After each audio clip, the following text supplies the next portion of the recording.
السلام عليكم ورحمة الله وبركاته. الحمد لله نحمده ونستعينه ونستغفره ونؤمن به ونتوكل عليه ونعوذ بالله من شرور أنفسنا ومن سيئات أعمالنا. من يهده الله فلا مضل له ومن يضلله فلا هادي له ونشهد أن لا إله إلا الله ونشهد أن محمدا عبده ورسوله.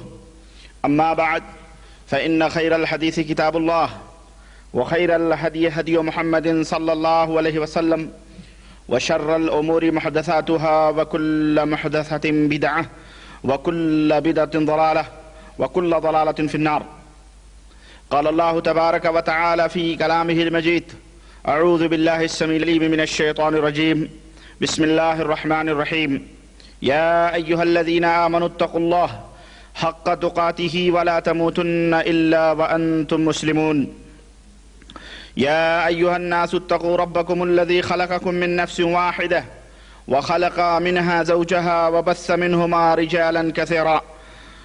رجالا كثيرا ونساء واتقوا الله الذي تساءلون به والأرحام إن الله كان عليكم رقيبا. يا أيها الذين آمنوا اتقوا الله وقولوا قولا سديدا يصلح لكم أعمالكم ويغفر لكم ذنوبكم ومن يطع الله ورسوله فقد فاز فوزا عظيما. اللهم صل على محمد وعلى آل محمد كما صليت على إبراهيم وعلى آل إبراهيم إنك حميد مجيد. اللهم بارك على محمد وعلى آل محمد كما باركت على إبراهيم وعلى آل إبراهيم إنك حميد مجيد. تمام قسم کی حمد و ثنا، کبریائی اور بڑائی اس اللہ وحدہ لا شریک کے لیے لائق و زیبہ ہے جس نے ہمیں اور آپ کو پیدا فرمایا. درود و سلام اس ذات مبارکہ مقدسہ پر جو ساری کائنات کے لیے رشد و ہدایت بن کر کے تشریف لائے. برادران اسلام، معزز ساتھیوں، نوجوان دوستوں، بزرگوں اور بھائیوں، آج اللہ کی توفیق سے میں ایک نئے موضوع کا آغاز کر رہا ہوں. اللہ وحدہ لا شریک کی مدد سے اور اس کی توفیق سے میں اللہ سے دعا کرتا ہوں کہ اللہ مجھے اس موضوع کا حق پورا کرنے کی توفیق عطا فرمائے اور اللہ تبارک و تعالی ہمیں جتنا سننے سے زیادہ عمل کرنے کی توفیق عطا فرمائے. دوستو، آپ سوچتے ہوں گے کہ آج کا کون سا موضوع ہے. برادرم احسن مستقیم نے بھی آپ کو مخمصے میں ڈال دیا، شبہے میں ڈال دیا کہ آج ایک سماج اور سوسائٹی کا سلگتا ہوا موضوع ہے اور حقیقت بھی یہی ہے. میں سوچ یہ رہا تھا کہ کچھ دن سے صوفیہ کے تعلق سے جو گفتگو ہو رہی تھی جب وہ ختم ہو گئی تو میں نے سوچا کہ کون سا ٹاپک لیں، لیکن ایک تو بہت سارے لوگوں کے اپنی فرمائشیں کہ جناب یہ موضوع مناسب رہے گا، اور کچھ احباب بذریعے خطوط، بذریعے کیسٹس بھی اس کا ڈیمانڈ کرتے ہیں کہ جناب یہ چیز سماج اور سوسائٹی میں بالکل کینسر کی طرح پھیلتی جا رہی ہے. ضرورت اس بات کی ہے کہ لوگوں کو اس چیز کی طرف اس چیز سے اس کی حقیقت لوگوں کے سامنے بیان کی جائے اور لوگوں کے سامنے وہ چیز رکھی جائے. چنانچہ آپ حضرات بھی اس حقیقت سے واقف ہوں گے، اور وہ چیز ہے دعا، تعویذ، گنڈے، پلیتے اور یہ تمام سب چیزیں. اور پھر آدمی جب اس دلدل میں پھنستا ہے تو پھر اللہ کی قسم پھنستا ہی چلا جاتا ہے. اس آدمی کے گھر میں اگر ایک جنات ہوتے ہیں تو پیروں، فقیروں، سجادہ نشینوں، قبروں، مجاوروں کے چکروں میں پھنس کے اور پلیتوں کے چکر میں پھنس کے سینکڑوں جن اس کے گھر میں پہنچ جاتے ہیں. وہ اس چکر سے کبھی نہیں بچتا ہے، اور اس میں بہت سارے ہمارے احباب ملوث بھی ہیں، ہو چکے ہیں. اور اسی طرح سے ہندوستان ہو کہ پاکستان ہو کہ بنگلہ دیش ہو، غرض کی اکثر جگہوں پہ یہ لوگ موجود ہیں، اور ان کی دکانداریاں. ہمارے پاس ایک صاحب نے کیسٹ بھر کے بھیجا ہے، اللہ انہیں جزائے خیر دے، کہاں سے مجمع سے کیسٹ بھر کے بھیجا ہے کہ جناب ہمارے ہاں میرٹھ شہر میں تو باقاعدہ لائن لگتی ہے، کارڈ بٹتے ہیں، آپ ڈیٹ لینے کے جائے تعویذ لینے کے لیے جائیں تو جناب جناب علی آپ کو صبح جائیں تو شام کا کارڈ ملتا ہے کہ آپ شام کو ملاقات کریں. غرض کی اگر چھینک بھی آتی ہے کسی کو تو وہ بجائے ڈاکٹر کے پاس جانے کے یا کسی میڈیسن سے دوا لینے کے وہ کسی گنڈے تعویذ پلیتے والے کے پاس جاتا ہے اور کہتا ہے مجھے چھینک آ رہی ہے, مجھے کوئی تعویذ دے دو. کسی کو بخار آیا تو اس کی دوا لینے کے بجائے وہ جھاڑ پھونک وہ کیا کہتے ہیں پلیتے جل. کسی کو غرض کی مختلف یعنی انداز اور طریقے سے یہ امت اس میں پھنسی ہوئی ہے. ظاہر ہے کہ اس کے اسباب اور وجوہات کیا ہیں. جیسا کہ برادرم نے بتلایا کہ آج ہم ہر طرف سے بہت ساری مصیبتوں میں گھرے ہوئے ہیں. لا علمی اور جہالت یہ سب سے بڑی مصیبت ہماری بنی ہوئی ہے. سب سے بڑی مصیبت دولت اور دیگر اور تمام سب چیزوں سے سب سے بڑی مصیبت اس ہمارے قوم کی یعنی ہمارے ہندوستان, پاکستان, بنگلہ دیش بالخصوص رہنے والے جو بر صغیر ہند و پاک کے اندر لوگ ہیں ان کی سب سے بڑی مصیبت جہالت اور نادانی. یعنی آپ کوئی دین اسلام کی بات کریں, آپ قرآن و سنت کی بات کریں, اللہ کی قسم آپ کے سامنے یہی کہیں گے جی ہم تو باپ داداؤں سے یہی کرتے چلے آئے سنتے چلے آئے. اور یہ مولوی, یہ پیر, یہ مجاور اپنی جیبیں اس طرح سے انہیں بیوقوف بنا کر کے تعویذیں گنڈے پلیتیں کر کے انہیں اس طرح سے بیوقوف بنایا ہوا ہے کہ اللہ کی پناہ. اور حقیقت بھی ہے. ایک چیز میں آپ کو بتاؤں, اگر ہم اس کو برا کہتے ہیں تو بہت سارے لوگوں کو جو ہم نے یہ بتلایا کہ جناب یہ شرک ہے, تعویذ کرنا, پلیتے کرنا, گنڈے کرنا, یہ الگ ٹاپک ہے, میں اس کے اوپر کبھی بولوں گا, میرا آج یہ موضوع نہیں ہے. لیکن چونکہ اس موضوع سے منسلک ہے یہ چیز, چونکہ میں اس کا انشاءاللہ تبارک تعالی جو میرا موضوع ہے وہ میں آپ کو بتاؤں کیا ہے. یہی جناتوں کی حقیقت اور اس کا علاج کیا ہے, جادوگری کیا چیز ہے, جناتوں کی حقیقت کیا ہے, یہ جن کون لوگ ہوتے ہیں, اس کا علاج کیا ہے. اگر کسی چنانچہ میری یہ گفتگو جو ہوگی یہ مختلف درجات یعنی مختلف نقاط کے اوپر ہوگی. پہلی گفتگو میں یہ کروں گا کہ جناب علی یعنی پہلی جو بات میں آپ کے سامنے رکھنا چاہتا ہوں وہ بات یہ ہوگی کہ جناب جناتوں کی حقیقت کیا ہے. بعض لوگ انکار کرتے ہیں جی کچھ بھی نہیں ہے, امریکہ والوں کو تو کبھی جنات نہیں پکڑتا, شیطان انہیں تو کبھی نہیں پکڑتا جتنا ہمارے ہندوستان پاکستان والوں کو جنات اور چڑیل اور بھوت اور شیطان تنگ کرتے ہیں. کسی امریکن کو تو ہم نے سنا بھی نہیں. ایسا لوگ کہتے ہیں.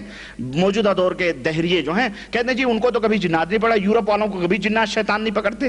تو میں یہ کہتا ہوں شیطانوں کو کبھی شیطان نہیں پکڑتے. بھئی شیطانوں کو شیطان کیا پکڑیں گے, انہیں کیا تنگ کریں گے. شیطان تو انہیں پکڑتے ہیں جو ان کے دشمن ہوتے ہیں, وہ تو ان کے دوست ہیں, وہ خود شیطان ہیں, تو انہیں کیا پکڑیں گے شیطان. المہم تو سب سے پہلے میں قرآن اور سنت سے انشاءاللہ تبارک و تعالی یہ چیز میں ان کی حقیقت, اور اس کے بعد میں یہ بتلاؤں گا کہ یہ جنات جو ہوتے ہیں یہ ان کا انسان سے کیا تعلق ہے, کس طرح سے یہ انسانیت سے انسانوں سے ان کا کس طرح سے تعلق ہے. اسی طرح سے کیا یہ جو شیطان ہیں یہ انبیاء علیہ السلام سے بھی ان کا کیا تعلق ہے, انبیاء علیہ السلام سے بھی یہ ٹکر لیتے ہیں یا کیا کرتے ہیں. اسی طرح سے دلوں کو خراب کرنے کے لیے, ایمان اور عقیدے کو بگاڑنے کے لیے کون کون سے راستے ہیں شیطان کے, یہ بھی ایک الگ موضوع ہے. لیکن چونکہ اس سے اس کا تعلق ہے اس لیے میں اس کی تفصیل تو آپ کے سامنے نہیں رکھ سکتا کیونکہ مختصر وقت ہے. میں انشاءاللہ تبارک و تعالی اس کے 2-3 پوائنٹس میں بتاؤں گا, یہ راستے ہیں اور اس طرح کا اشارہ کر دوں گا. اسی طرح سے شیطان سے بچنے کے کیا تدابیر ہیں, کس طرح سے آپ شیطان سے بچ سکتے ہیں, کس طرح سے آپ بہت ساری مصیبتوں سے نجات پا سکتے ہیں, وہ انشاءاللہ تبارک تعالیٰ آپ کے سامنے میں رکھوں گا. اصل میں یہ موضوع بیان کرنے کی ایک وجہ جیسا کہ میں نے بتایا کہ بہت سارے اخوان اور احباب اور دوستوں کا یہ خاص طور سے ڈیمانڈ ہوا کہ جناب ہمیں اس کا علاج چاہیے. دوسری چیز یہ ہے کہ اگر ہم کسی کو جیسا کہ میں نے بتایا اگر ہم منع کریں کہ جناب علی یہ کرنا شرک ہے, یہ کرنا شرک ہے, ایسا نہیں کرنا چاہیے, پلیتے نہیں کرنا چاہیے, جادوگری نہیں, یہ تو وہ یہ کہتے ہیں کہ جناب آپ ہمیں اس کا بدل بتائیں, یعنی اس کا نیم البدل کیا ہے, یعنی اس کی جگہ پہ کوئی دوسری چیز جو جائز ہے حلال ہے وہ ہمیں بتلائیں. ہم تو سمجھتے ہیں یہی حلال ہے. چنانچہ یہ لمبی لمبی داڑھیاں, یہ لمبے لمبے چگے, یہ مالے, یہ تسبیاں, یہ انگوٹھے, یہ گھروں میں مکے مدینے کی اور بغداد اور اجمیر اور کلیر کی تصویریں, اور یہ جناب علی موٹی موٹی اگربتیاں, اور یہ مورچھل, اور یہ یعنی وہ تمام گندگیاں جس کو کہہ لیں آپ, گندگی کہہ لیں, ان سب چیزوں کو یہ رکھ کر کے لوگوں کو مرعوب کیا جاتا ہے. اور ایسے ایسے موٹے موٹے مستان بیٹھے رہتے ہیں, نظریں چڑھاتے ہیں تو ایسا لگتا ہے جیسے کہتے ہیں یہ جلال آیا ہے بابا کو. ارے وہ گنجیڑی ہوتے ہیں, اللہ کی قسم وہ بھنگ پی پی کے ان کی آنکھیں لال ہو جاتی ہیں. اب وہ جب نظر اٹھا کے دیکھتا ہے ہاں یہ کر کے تو آ رہا ہے, تیرے گھر میں آج یہ پکا, تو بیچارے کو وہیں پہ سمجھیے ڈھیلا ہو جاتا ہے وہ، سمجھ رہے ہیں؟ تو یہ لوگ یہ سمجھتے ہیں کہ یہ بہت بڑے پائے کے ولی اللہ ہیں، پہنچیلے بزرگ ہیں کہ نظر کرم اٹھتی ہے تو جناب علی فاسق و فاجر بھی چینج ہو جاتے ہیں۔ میں نے آپ کو شاید بتایا ہو، واللہ بات تو بہت زیادہ ہوتی ہے لیکن موضوع اور وقت کم ہے، لیکن میں آپ کو بتاتا اور یہ زندہ کہانی ہے۔ یہ حج کے موقع پر میں احرام پہنے ہوئے، ابھی اسی سال کی بات ہے، طواف افاضہ کر کے میں باہر کھڑ کے اپنے ساتھیوں کا میں انتظار کر رہا تھا۔ ہمارے ساتھ کچھ نو مسلم لوگ تھے بیچارے جن کو حج کرانے کے لیے ہم لے گئے تھے۔ اتنے میں نکل ہی رہا تھا جب تک ایک بڑا ہی خوبصورت، اللہ کی قسم بہت ہی خوبصورت، ہینڈسم، ماشاءاللہ داڑھی اور نوجوان، بالکل نوجوان لڑکا چند 3-4 آدمیوں کو لے کر کے کچھ باتیں کر رہا تھا، اور میں وہیں کھڑا تھا اپنا احرام پہنے۔ میں نے، اب جانتے ہیں حج کے بعد جب احرام نہ کھولے آدمی تو کن حالتوں میں ہوتا ہے، بالکل ویسے ہی اڑے ہوئے بال، ایک دم عجیب و غریب۔ تو میں اتفاق سے ایک بات اس کی میرے کان میں پڑ گئی، اور وہ ان سے یہ کہہ رہا تھا کہ جی ہمارے یہاں جو بزرگ ہیں وہ بس ان کی نظر اٹھتی ہے اور بے نمازی جو ہے وہ نماز پڑھنے لگتا ہے، اور جناب علی چور جو ہے وہ توبہ کر لیتا ہے، شرابی اپنے جام توڑ دیتا ہے۔ اس طرح کی 3-4 آدمی اس بات ہو رہی تھی۔ میں کان لگا کے کھڑا ہو گیا، سننے لگا۔ میں نے سنوں، وہ خوب تعریفیں وہ بابا کی کر رہا تھا کہ ہم بہت ڈاکو تھے، میں بہت ہی بدکار تھا، زناکار تھا، اور بہت ہی بے حیا تھا، میں شرابیں پیتا تھا، یہ کرتا تھا، نماز نہیں پڑھتا تھا، میرا نام مسلمانوں کا تھا، لیکن اس طرح سے چنانچہ میں داڑھی بھی مڈاتا تھا، اور اس طرح سے مطلب وہ بات وہ کر رہا تھا۔ لیکن بابا کے پاس گیا، ہمارے جو مرشد ہیں انہوں نے نظر کرم کی اور میں سب کچھ سدھر گیا، اور یہ بہت سارے بلاؤں کو، مصیبتوں کو دور کرتے ہیں، اور یعنی خوب میں سنتے میں ایک دم یعنی بھر گیا، یوں سمجھیے پک گیا۔ جب میں پک گیا تو میں نے اس کو ایسے ہی کندھے پہ، اس کو پیچھے کھڑا تھا نا، میں نے اس کو کندھے پہ ہاتھ رکھا تو مڑ کے دیکھا میں نے، اور بالکل باب عبدالعزیز کے دروازے کے سامنے بالکل وہیں پہ ایسے ہی میں نے کہا السلام علیکم، بولے وعلیکم السلام، اور اس کے ساتھ 2-3 دڑمنڈے کھڑے، اس کے ساتھ 2-3 دڑمنڈے تھے، وہی ایک داڑھی والا تھا۔ میں نے کہا السلام علیکم، انہوں نے کہا وعلیکم السلام۔ میں نے کہا جناب ابھی آپ کی میں باتیں سن رہا تھا اور بڑی اچھی گفتگو تھی، میں ایک بات آپ سے پوچھنا چاہتا ہوں۔ جب وہ مرشد آپ کے اور وہ پیر اتنے بڑے پہنچیلے ہیں، اتنے بڑے بابا ہیں کہ صرف نظر اٹھتی ہے اور دیکھتے ہیں تو کایا پلٹ جاتی ہے، شرابی جام توڑ دیتا ہے، چور جو ہے چوری سے باز آ جاتا ہے، اور فاسق و فاجر لوگ صحیح ہو جاتے ہیں، تو بھائی اور دیگر مصیبتیں اور بلائیں وہ دور کرتے ہیں، میرے بھائی انہیں کشمیر اور ہندوستان کے بارڈر پہ کیوں نہیں بھیج دیتے؟ یہ فوجی جو بیچارے، یہ ہندو فوجی جو ہیں ہندوستانی، یہ جو بیچارے مسلمانوں کا خون بہا رہے ہیں، یہ اندھے کیوں نہیں کر دیتے؟ ان کو اندھے کر دو۔ ارے یار اتنی مصیبتوں میں ہم پھنسے ہوئے ہیں، اتنی بلائیں کہ چاروں طرف کشمیر جل رہا ہے۔ انہی باباؤں کو بھیج دو بارڈروں پہ اور شروع کریں ایک کنارے سے عمل، اور سارے فوجی اندھے ہو جائیں، ساری گولیاں مس ہو جائیں، سارے ٹینک اور سارے ہوائی جہاز اور سب کچھ ختم ہو جائیں۔ ان کے اندر کیوں نہیں تعویذیں پھیلاتے؟ ان کے اوپر کیوں نہیں نظریں، ان کے اوپر جلالی نظر کہہ دو کر دیں۔ یا ہمارے ہاں وزیر اعظم نرسمہا راؤ تھا، وہ خبیث خنزیر کی اولاد، اس نے بابری مسجد توڑوا دی کتے نے، تو اس کے اوپر کیوں نہیں بد دعا کر دیتے کہ اس نے بابری مسجد توڑ دی، وہ چڈی اور جنیوں پہن کر کے مارکیٹ میں گھومے، اس کو لوگ جوتے مارے، ایسا کیوں نہیں کر دیتے؟ یہ میں نے وہی دروازہ، اور چونکہ طبیعت میری ناساز بھی تھی، آواز بھی میری ایک دم اکھڑی ہوئی تھی اور مجھے غصہ لگ رہا تھا، تو وہ کہہ رہا جناب، وہ جو دوسرے 2-3 تھے دڑمنڈے ایک دم کلین شیو، انہوں نے کہا جناب آپ تمیز سے بات کریں۔ میں نے کہا میں تمیز سے بات کر رہا ہوں بھائی، بڑے ادب سے بات کر رہا ہوں، ورنہ ہمیں اتنے ادب سے نہیں بات کرنا چاہیے، میں بہت ادب سے حرم میں کھڑ کے میں بات کر رہا ہوں، اس دروازے کے اوپر یہ توحید کا حرم ہے، یہاں سے نبی کریم صلی اللہ علیہ وسلم نے شرک کو مٹایا، اور تم اسی دروازے پہ کھڑ کر کے گمراہ کر رہے ہو، اور لوگوں کو اللہ کا در چھڑوا کر کے اور ان کفرستانوں کے لوگوں کو اور کافروں اور مشرکوں کی طرف دعوت دے رہے ہو جو قبروں کے مجاور بنے ہوئے، شیطان ہو تم لوگ۔ میں بھڑکا ایک دم، اور آواز میری اکھڑی ہوئی تھی۔ انہوں نے کہا جناب آپ اس طرح کی بات ہے، میں نے جب تک 2-3 آدمی اور آ گئے، اور میں دیکھتے ہی اس کی نظر میری اس کے بلے پہ پڑی، تو وہاں یا رسول اللہ المدد اور حجر اس کا گنبد خضرا کا لیبل لگایا ہوا تھا، لوہے کی پیتل کا بنا کر کے یہاں لگایا تھا۔ میں سمجھ گیا یہ تو کوئی ہری پٹی والا ہے یہ، چنانچہ وہ بھی آ کے کھڑا ہو گیا، کہا آپ اولیاء اللہ کی شان نہیں جانتے ہیں، آپ گستاخی کر رہے ہیں۔ میں نے کہا گستاخ تم ہو اولیاء اللہ کون ہیں تمہیں کیا پتا؟ ایسے لوگ اولیاء اللہ ہیں؟ یہ ان لوگوں کو تم نے اولیاء اللہ سمجھا ہوا؟ بولے اللہ تعالیٰ نے فرمایا الا ان اولیاء اللہ. میں نے کہا خاموش، مجھے تو سنا رہا ہے، اس لباس میں ہوں، تو یہ سمجھ رہا کوئی للو پنچو ہے کیا؟ احرام پہنا ہو تو اس کا مطلب ہے نہیں للو پنچو سمجھ. اچھا آپ ادھر آئیں ذرا، آپ چلیں. کہہ رہا نہیں میں نہیں جاؤں گا. میں نے کہا آپ چلیں میرے ساتھ تھوڑی دیر، میں ذرا آپ سے کچھ. بولے میں لندن سے آیا ہوں. میں نے کہا تو لندن سے آنے کی مجھے دھمکی نہ دے، تو آسمان سے اترا ہو. تو آسمان سے اتر کے اگر مجھے شرک کی دعوت دے، شرک کی طرف دعوت دے تو میں تجھے جوتے ماروں. نکل یہاں سے، چلو یہاں سے میرے ساتھ آؤ. تو کہہ رہا نہیں میں جاؤں. جب تک 2-3 جو ہے اس کے ساتھ لگے، بولے نہیں آپ چھوڑیں ان کو. میں نے کہا نہیں بھائی، ہم کہیں پولیس کے پاس نہیں لے جائیں گے، آپ میں سے میں تھوڑی سی بات کرنا چاہتا ہوں، بس 1 سیکنڈ. لیکن وہ لوگ کہنے لگے. میں نے کہا آپ لوگ بھائی ٹھہرو. یہیں پہ مرید جو تھے اس کے بولے نہیں ہم حضرت کے ساتھ ہی رہیں گے. بولے میں نے 900 غیر مسلموں کو مسلمان بنایا ہے اور ہم لندن میں یہ کام کرتے ہیں. میں نے کہا اپنی جیسا بنایا ہوگا، قبر پجاری، قبر پرست، آسمان سے گرا کھجور پہ اٹکنے والی بات تو کر رہے ہو، اور کیا کر رہے ہو؟ ان کو صحیح مسلمان تم نے کہاں بنا لے گیا. اللہ کی قسم وہ تھر تھر کانپ رہا تھا اور میں اس کو سائیڈ میں لے گیا. وہ دونوں اس کے چمچ جو تھے وہ چمٹے لگے ہوئے تھے. میں نے کہا اللہ سے ڈرو، یہ حرم ہے، یہ توحید کا شہر ہے. اللہ کے نبی صلی اللہ علیہ وسلم نے یہاں تو ابراہیم اور اسماعیل اور جو ہے مریم کی بھی تصویروں کو پیروں سے کچلا تھا، اور یہاں سے اس کو پاک کیا تھا اسے. اور تم حرم کے دروازے پہ کھڑ کر کے اور تم شرک کی دعوت دیتے ہو. ہم جو کہہ رہے ہیں تم ہمارے اوپر غصہ کیوں ہو گئے؟ جاؤ کہہ دو نا جلالی نظر اٹھا دے، بھارت بھسم ہو جائے. تمہارے جیسے لوگ اگر دنیا کے اندر رہیں تو پھر تو مسلمانوں کا بیڑا ہی پار ہے بھائی. ضرورت کیا ہے اسلام کی؟ ضرورت کیا ہے؟ آپ جیسے بابا لوگ زندہ. لیکن یہ جو عالم اسلام پر مسلمان پس رہا ہے، اس کا علاج کیا ہے؟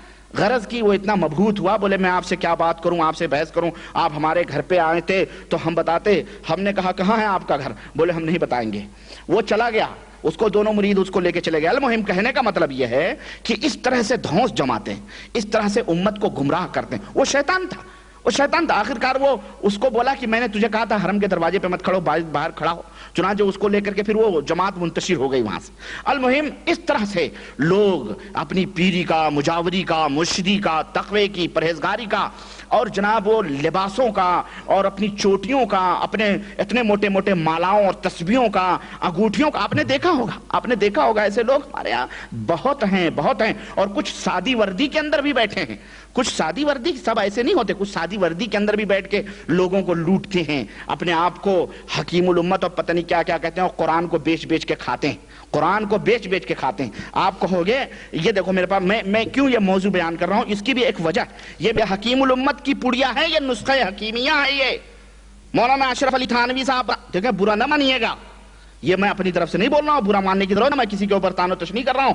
یہ سمجھنے کی بات ہے. ہم نے کوئی غلط بات نہیں کہ ہم نے کہا حکیم الامت ہیں یہ، ہر چیز میں ظاہر ہے رہنمائی. نبی تو غیر، نبی صلی اللہ علیہ وسلم کو کون مانتا ہے حکیم؟ نبی صلی اللہ علیہ وسلم کو کون مانتا ہے رہبر و رہنما؟ نبی صلی اللہ علیہ وسلم کو قائد و رہبر مانتا ہے. وہ نبی صلی اللہ علیہ وسلم تو گئے خلاص، ان کی کتاب و سنت وہ بزرگان دین سمجھ کے لکھ کے چلے گئے. اب یہ نئے مجدد، اس زمانے کے مجدد لوگ ہیں جو اس دور میں نبوت اور رسالت کے جو ہے پیکر بن کر کے لوگوں کو حکامت کی بات کر رہے ہیں. دیکھیں یہ لکھتے ہیں ایک آگے باندھ لے، ایک پیچھے باندھ لے دامن میں، اور تیسرا باقی بچا. تو دیکھیں کیا کہہ رہے ہیں، غور کرنے کی بات ہے. آپ کی توجہ میں چاہتا ہوں. حکیم الامت مولانا اشرف علی تھانوی دیوبند کے، یہ بہت بڑے پائے کے ان کی ترجمہ قرآن، نہ جانے کتنی کتابیں ہیں اللہ کی بات.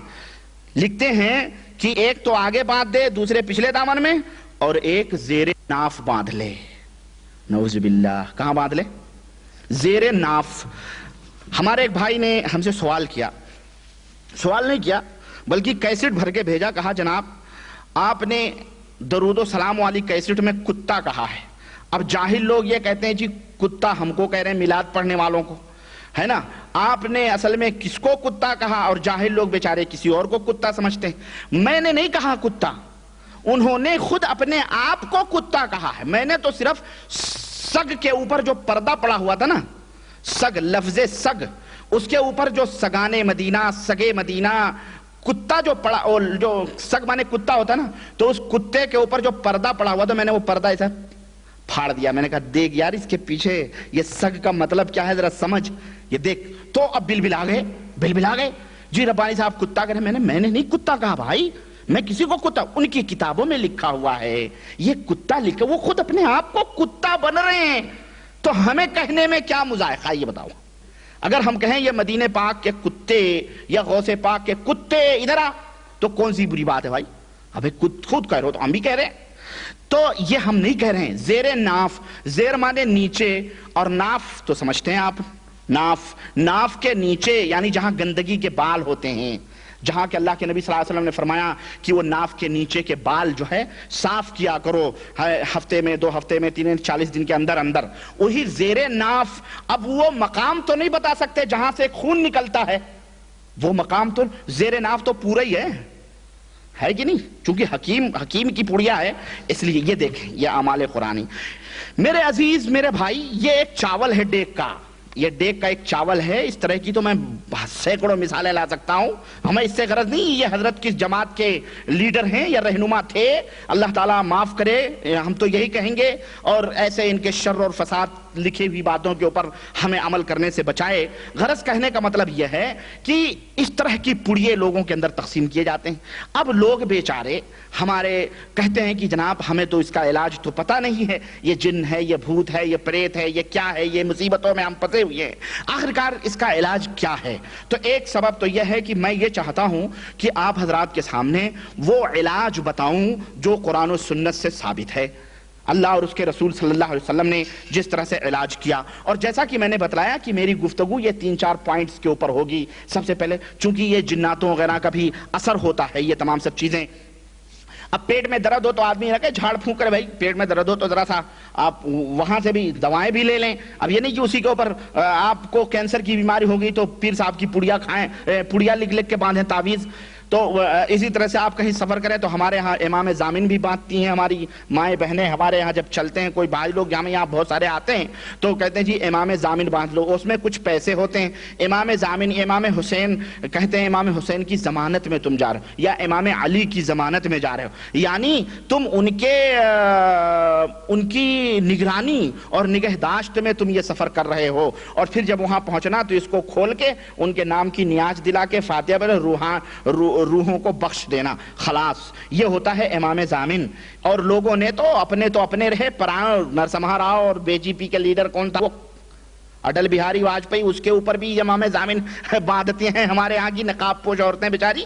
ہم نے دکھایا تھا وہ فوٹو کہ امام ضامن باندھ رہی ہیں، تم سلامت رہو 1000 برس، اس طرح مسلمانوں کو جوتے مارتے رہو، یہی بتلا رہی ہیں تم تو۔ اور پھر یہ ہمارے درگاہوں کے مجاور بیچارے قبروں کے اوپر جب لیڈر جاتے ہیں تو ان کو دستار بندی پیش کی جاتی ہے، تلوار پیش کی جاتی ہے۔ ائمہ کانفرنس تھی، اللہ کی قسم میں نے اپنی آنکھوں سے دیکھا، دلی کے اندر بچوں کا گھر ہے ایک، دریا گنج میں بچوں کا گھر ہے، میں اس وقت پڑھ رہا تھا، اور راجیو گاندھی جنرل سیکریٹری تھا، مر گیا خبیث۔ تو اب وہ جب گیا وہاں پہ تو باقاعدے ائمہ لوگوں نے اس کے اوپر پگڑی باندھی اور تلوار دیا، اس کو تلوار پیش کیا۔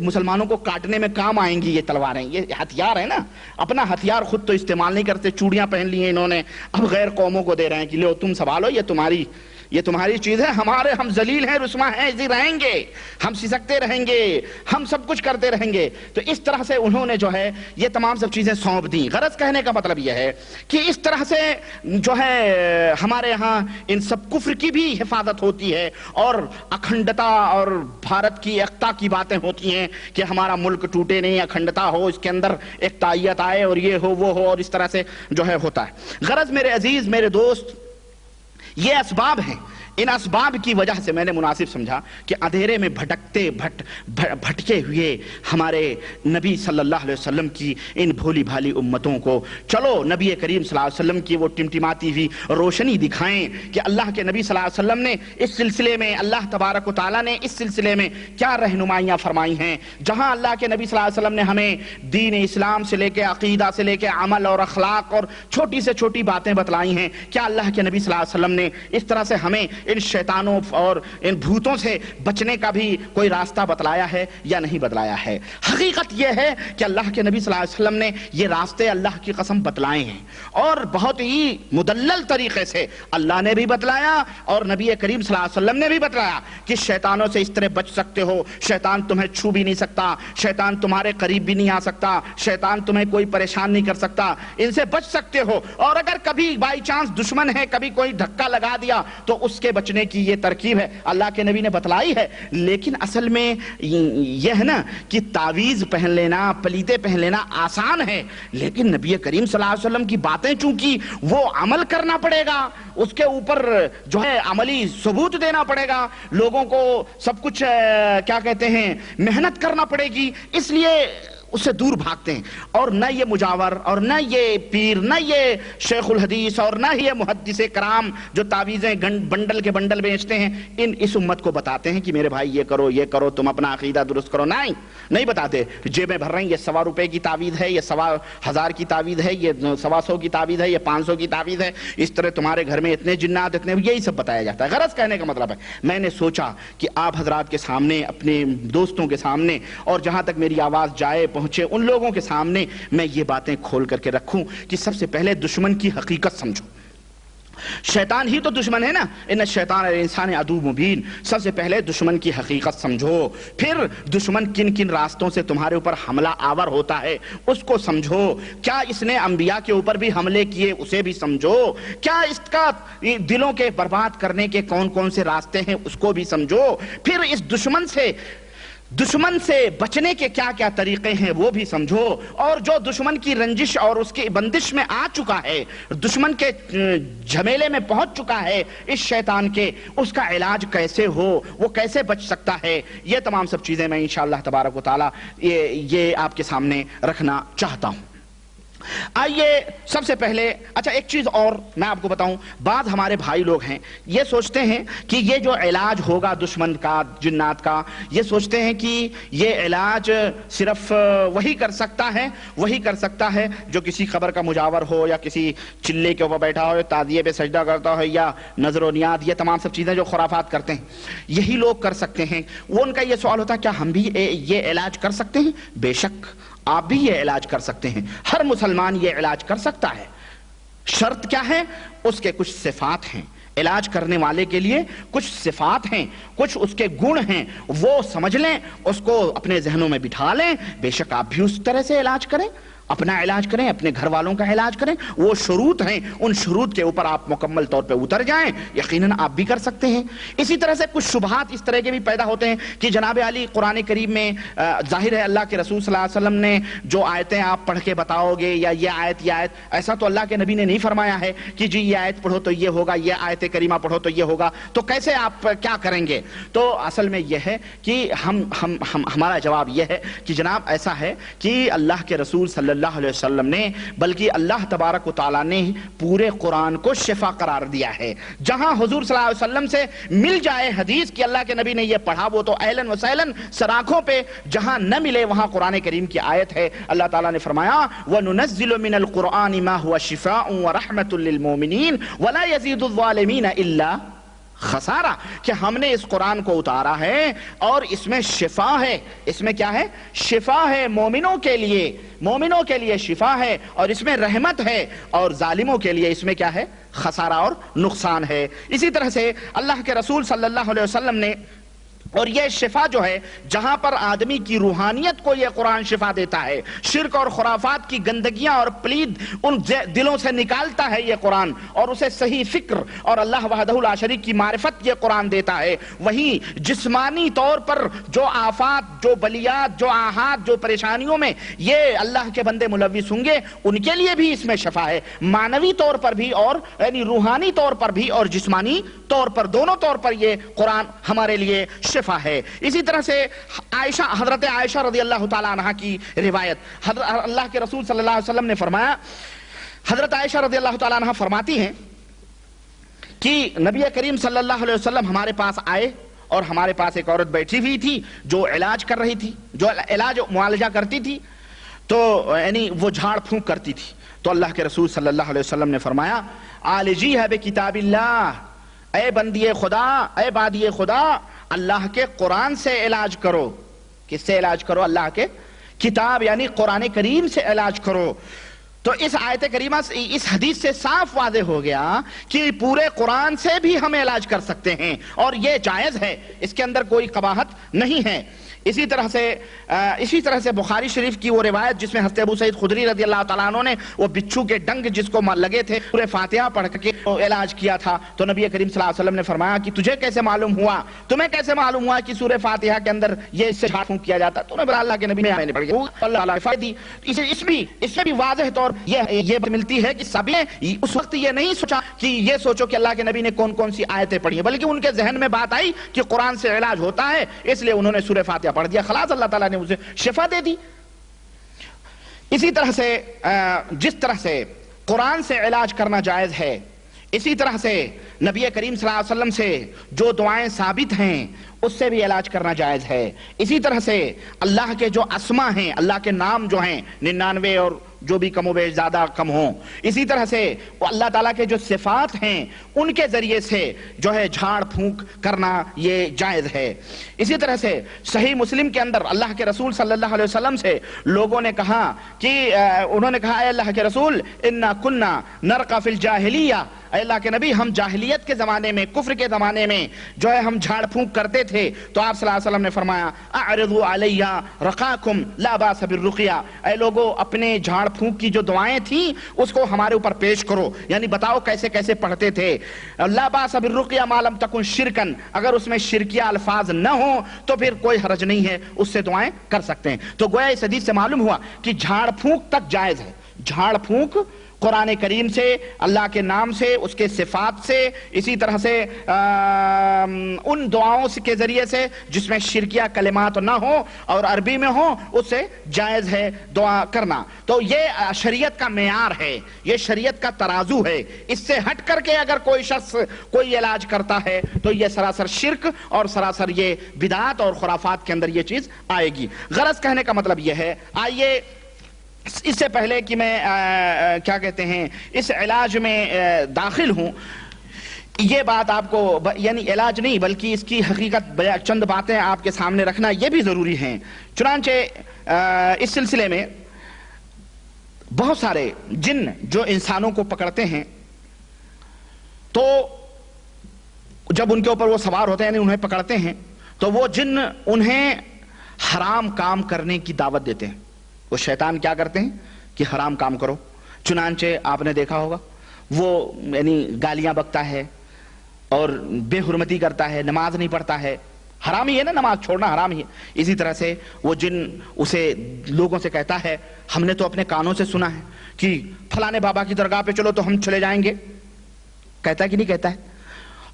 ہمارے ہاں جہاں میں پڑھتا تھا وہاں پر ایک آئی عورت، اس کو وہاں پہ قبر کے پاس جھومتے ہیں، وہاں جن آتے ہیں، حاضر ہوتے ہیں، تو وہ جب اس کے بال ہم لوگ کیا کرتے تھے، اگربتی اس کے ناک کے پاس رکھتے تھے، ایسے ہی کھڑے رہتے تھے، تھوڑی دیر کے بعد اس کو اگر جن ہوتا تو وہ جھومنا شروع کرتی ہو، اور اس کے بعد میں جناب عالی شروع، پوری جیسے کہ پمپنگ سیٹ چالو ہو جاتی ہے وہ چالو ہو، اکثر عورتیں ہی آتی تھیں نالائق، ان سے پوچھو تو ان عجیب و غریب وہ بات بتاتی، یہ فلانی جگہ استنجا کر دی، یہ حیض کا کپڑا فلانی جگہ پھینک دی، یہ فلانا کام کر دی، یعنی گندی باتیں، گندی چیزیں۔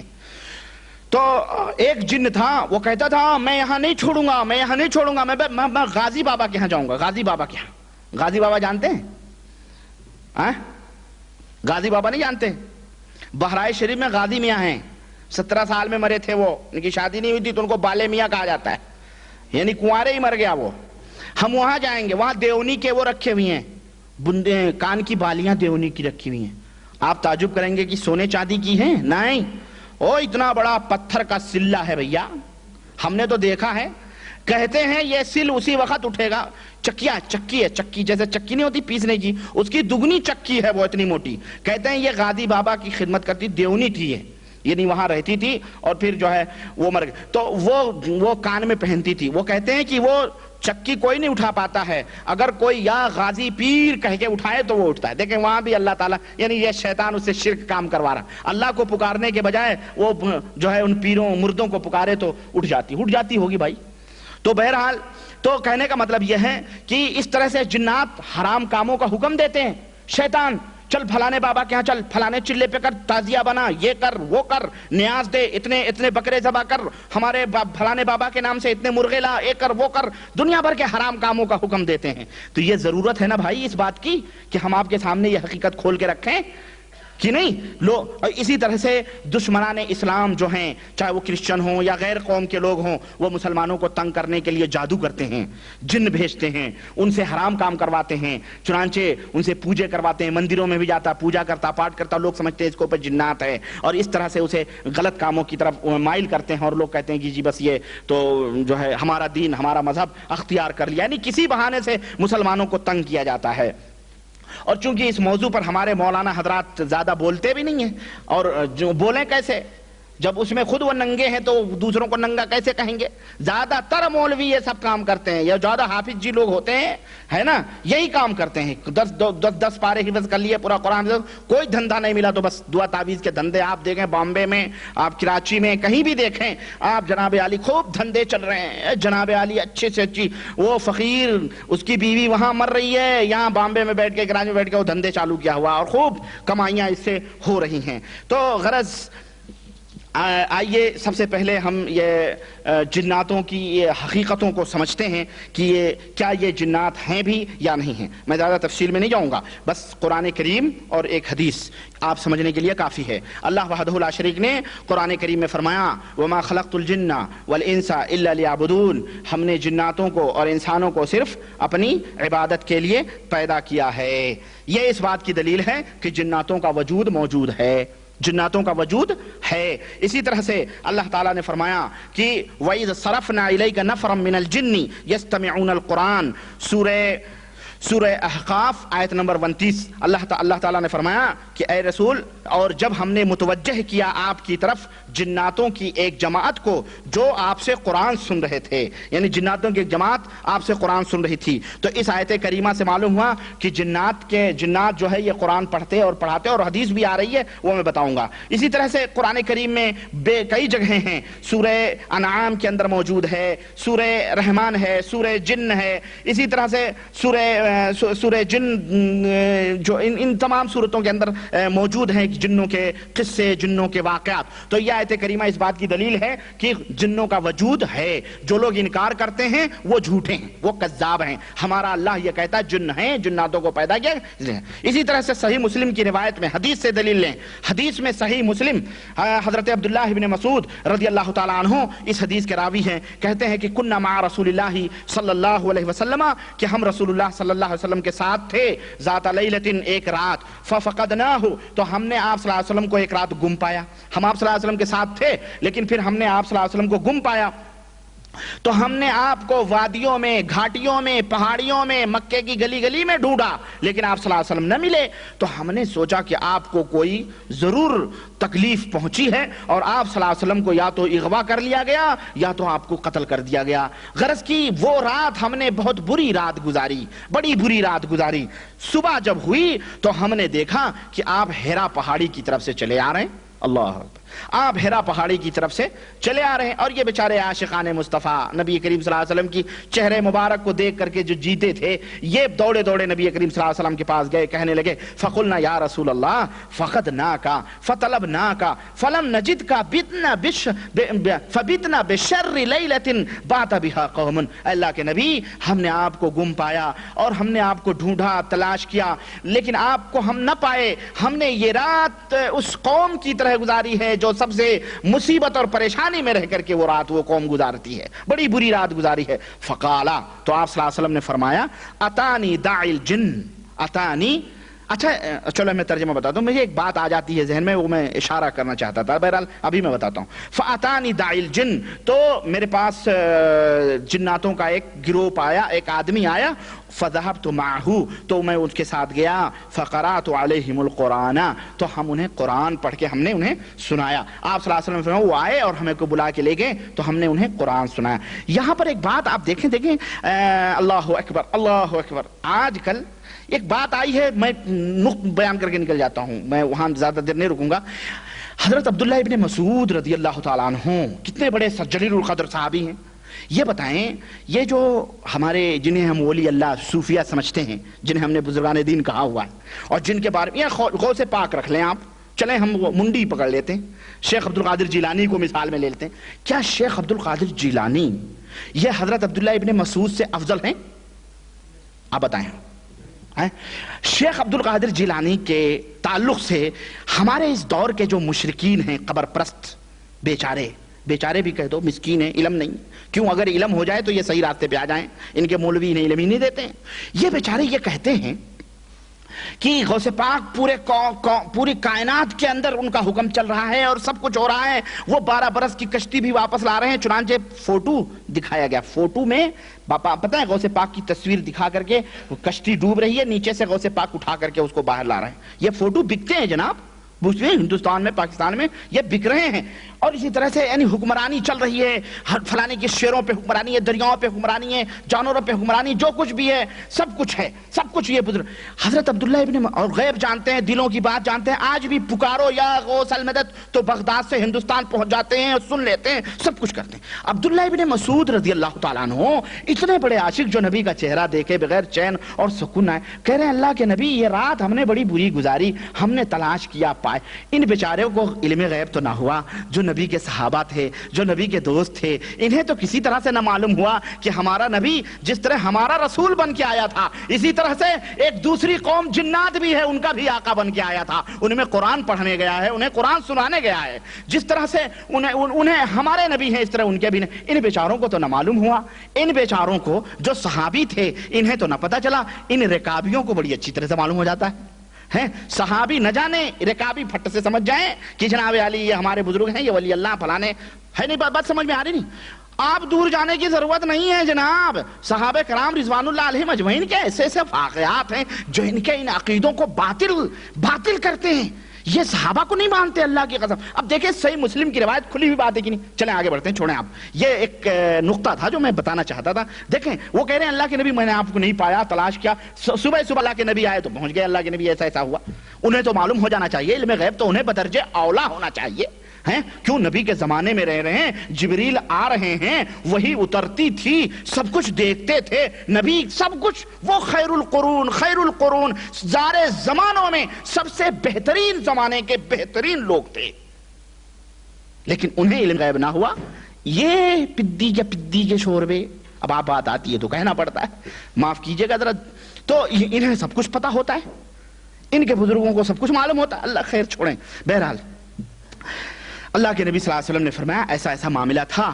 تو اللہ کے نبی تو حضرت عبداللہ ابن مسعود کہتے ہیں فانطلق بنا، تو آپ صلی اللہ علیہ وسلم ہمیں لے کے گئے. اور انہوں نے ان کے علامات جہاں بیٹھے تھے وہ لوگ، ان کے نشانیاں، وہ آگ جلائے ہوئے تھے اجالوں کے لیے، وہ جلی ہوئی آگ کے کوئلے وغیرہ بھی نشانیاں بھی دکھائے. آپ نے فرمایا میں یہیں تھا رات کو. سوچیں اللہ اکبر. وہ سب اللہ کے رسول صلی اللہ علیہ وسلم نے فرمایا کہ میں یہی رات کو تھا انہی لوگوں کے درمیان میں. تو اللہ کے نبی نے فرمایا صلی اللہ علیہ وسلم کہ ان لوگوں نے سوال بھی کیا. انہوں نے سوال کیا کیا؟ کہنے لگے کھانے پینے کے بارے میں ہمارے لیے کیا حکم ہے. اللہ اکبر. دیکھیں ہمارے نبی صلی اللہ علیہ وسلم جناتوں کو بھی تعلیم فرما رہے ہیں کہ کھانے ہونے کے بارے میں پوچھا. تو آپ صلی اللہ علیہ وسلم نے فرمایا لکم کل عزم ذکر اسم اللہ علیہ یقع فی ایدیکم اوفر ما یکون لحما. اللہ کے نبی صلی اللہ علیہ وسلم نے فرمایا کہ اے جناتو، ہماری امت کے جو لوگ ہیں، انسان، یعنی ہر ہڈی، تمہاری خوراک ہر وہ ہڈی ہے جس پر اللہ کا نام لیا گیا ہو. جب تم اسے اپنے ہاتھوں میں اٹھاؤ گے تو وہ ہڈی گوشت سے بھر جائے گی تمہارے لیے. یہ انعام ہے تمہارا. یہ ہمارے نبی صلی اللہ علیہ وسلم. دیکھیں وَكُلُّ بَعْرَةٍ الف لدوابکم. آپ صلی اللہ علیہ وسلم فرمایا اور تمہارے جو چوپائے ہیں، تمہارے جو جانور ہیں، ان کا کھانا کیا ہے؟ تمہارے یعنی ان کے میگنیاں وغیرہ جو ہیں، ان کی خوراک جو ہے وہ ہیں، وہ تم کھاؤ. فقال رسول اللہ صلی اللہ علیہ وسلم فلا تستنجوا بهما فانهما طعام اخوانکم. تو اے لوگو ان دونوں سے استنجا نہ کرو. کس سے؟ ہڈی سے اور میگنیوں سے، گوبروں سے، پوپلوں سے. کیوں؟ اس لیے کہ یہ تمہارے بھائیوں کے کھانے ہیں۔ یہ حدیث صحیح مسلم کے اندر ہے۔ اسی طرح سے تو اس حدیث سے کیا ثابت ہوا؟ اس حدیث سے ثابت ہوا، اور بہت ساری باتیں ثابت ہوئی میرے عزیز، میرے پیاروں، بہت ساری باتیں ثابت ہوئی، کتنے مسائل معلوم ہوئے، لیکن جو بنیادی مسئلہ میں بتانا چاہتا ہوں وہ کیا ہے؟ وہ یہ ہے کہ جناتوں کا وجود ہے۔ دوسری بات، جنات مسلمان بھی ہوتے ہیں۔ تیسری چیز، جنات کے نبی، ہمارے نبی صلی اللہ علیہ وسلم جناتوں کے بھی نبی ہیں۔ چوتھی چیز یہ ہے کہ اللہ کے رسول صلی اللہ علیہ وسلم نے انہیں قرآن کی تعلیم دی۔ پانچویں چیز یہ کہ اللہ کے نبی صلی اللہ علیہ وسلم نے ان کے کھانے کے بارے میں بتلایا۔ چھٹی چیز یہ کہ ہمیں یہ معلوم ہوا کہ جناتوں کی خوراک کیا کیا چیزیں ہیں۔ ساتویں چیز یہ ہے کہ اگر بسم اللہ کر کے ہم کھائیں گے تو وہ ہڈی ان کے لیے گوشت سے بھر جائے گی۔ نویں چیز یہ ہے کہ اللہ کے رسول صلی اللہ علیہ وسلم نے ہمیں تعلیم دی کہ اور منع فرمایا کہ لوگوں ہڈی سے اور گوبر سے استنجا۔ دیکھیں کتنی ایک حدیث ہے، لیکن کتنے اور بھی اس کے اندر فائدے ہیں، میں کیا بتاؤں آپ کو۔ آگے چلتے ہیں۔ حضرت ابو سعید خدری رضی اللہ تعالیٰ عنہ کہتے ہیں کہ قال علی رسول اللہ صلی اللہ علیہ وسلم اراک تحب الغنم والبادیۃ فاذا كنت في غنمك وبادیتك فاذنت بالصلاۃ۔ حضرت محمد رسول اللہ صلی اللہ علیہ وسلم نے حضرت ابو سعید خدری رضی اللہ عنہ سے فرمایا کہ میں تمہیں دیکھتا ہوں کہ تم بکریوں میں اور صحراؤں میں زیادہ رہتے ہو، بکری اور صحراؤں میں تم زیادہ ہی رہتے ہو، باہر رہتے ہو، بکریاں چراتے ہو، صحرا میں رہتے ہو، تمہیں زیادہ محبوب ہیں۔ تو اے ابو سعید خدری، جب تم اپنی بکریوں میں رہو یا صحرا میں رہو اور وہاں اذان دیا کرو تو وہاں اذان دیا کرو، فرفع صوتک بالنداء، تو زور سے اذان دیا کرو، جب اذان دو تو زور سے اذان دیا کرو، فإنه لا يسمع مدى صوت المؤذن جن ولا انس ولا شيء الا شهد له يوم القيامة، رواہ البخاری۔ اللہ کے نبی صلی اللہ علیہ وسلم جب تم اذان دو تو زور سے اذان دو، اس لیے کہ تمہاری آواز کو کوئی جن ہو، کوئی انسان ہو یا کوئی بھی چیز جو سنتی ہے قیامت کے دن تمہارے لیے گواہی دے گی، تمہارے ایمان کی گواہی دے گی۔ تو اس حدیث سے ہمیں جو بات مین ہمارا جو شاہد ہے، جو موضع شاہد ہے، جو ہم بتلانا چاہتے ہیں، جو دلیل ہے، وہ یہ کہ جناتوں کا وجود ہے۔ اللہ کے نبی نے فرمایا جنات بھی گواہی دیں گے تمہاری آواز سن کر کے۔ اور وہیں پر ہمارے لیے اور بھی مسئلے معلوم ہوئے کہ اگر ہم کھیتیوں میں رہیں، اگر ہم باڑیوں میں رہیں، ہم کھیت جوتتے ہوں، ہم جو ہے کیا کہتے ہیں ہل چلاتے ہوں، بکری چراتے ہوں، بھینس چراتے ہوں، اونٹ چراتے ہوں، غرض کی باہر رہیں، تو ہم کہیں بھی رہیں، نماز کا وقت ہو، اذان زور سے کہیں اور وہاں پر ہم نماز کو قائم کریں، ہمیں اس کا بھی ثبوت ملا کہ نہیں ملا؟ یہ نہیں کہ بکریوں کو چھوڑ کے آپ دوڑ کے 1-2 کلومیٹر دوڑ کے مسجد آئیں اور جناب پھر نماز تب تک تو پتہ چلا آپ کی بکریاں پتنی کس کی کھیتیاں صاف کر گئیں، آپ کی بھینس نے نہ جانے کہاں منہ مارے، آپ کے اوپر بجائے ایک نیکی 10 نیکی لینے کے آپ کو وہاں حرام میں ملوث ہو گئے۔ غرض تو جہاں کہیں بھی رہے آدمی وہاں نماز کو قائم کرے۔ یہ حدیث صحیح بخاری میں ہے، موطا امام مالک کے اندر بھی ہے، نسائی کے اندر بھی ہے، ابن ماجہ کے اندر بھی ہے۔ آئیے تو اس حدیث سے پتہ چلا کہ اب اللہ کی قسم بہت حدیث ہیں اور ہر حدیث میں ایک سے ایک موتیاں ہیں، ایک سے ایک ہیرے ہیں جو میں بتلانا چاہتا ہوں، لیکن وقت بھی دیکھنا پڑتا ہے کہ لانگ ہو جائے گا وقت تو آپ کہیں گے جناب اتنے ٹائم میں اتنا۔ بہرحال چلیں چھوڑیں، یہ اللہ کے رسول صلی اللہ علیہ وسلم کی عجیب و غریب معجزات بھی ہیں اس کے اندر، چنانچہ چلیں چھوڑیں وقت، میں تو اپنے ٹائم پہ ہی ختم کروں گا انشاءاللہ 15 منٹ کے بعد میں۔ بہرحال لیکن بات لے لیتے ہیں ایک حدیث اور، صحیح بخاری اور صحیح مسلم کی حدیث ہے۔ حضرت عبداللہ ابن عباس رضی اللہ تعالیٰ عنہ اس کے راوی ہیں، کہتے ہیں کہ اللہ کے نبی صلی اللہ علیہ وسلم جو تھے اپنے صحابہ کے ساتھ سوق عکاظ کی طرف گئے، یعنی عکاظ مارکیٹ جو ہے آج مدینے کے اندر وہ لیڈیز مارکیٹ بنی ہوئی ہے، جو ترکیہ حکومت نے جہاں اپنا ریلوے اسٹیشن بنایا ہوا تھا وہ مارکیٹ پوری جو قبا کے راستے میں پڑے، جو سوق عکاظ نہیں، عکاظ کی مارکیٹ یہ شاید مکے میں تھی۔ المہم شاید اللہ بہتر گیا، مجھے تحقیق نہیں، مجھے کچھ تلخبط ہو گیا۔ مقام زورا وہ الگ مدینے کی مارکیٹ ہے جو زورا، مقام زورا کہلاتی ہے، زورا، لیکن یہ سوق عکاظ یہ مکے کی مارکیٹ تھی۔ چنانچہ کہتے ہیں کہ اللہ کے رسول صلی اللہ علیہ وسلم اپنے صحابہ کے ساتھ جو ہے گئے، تو اتنے میں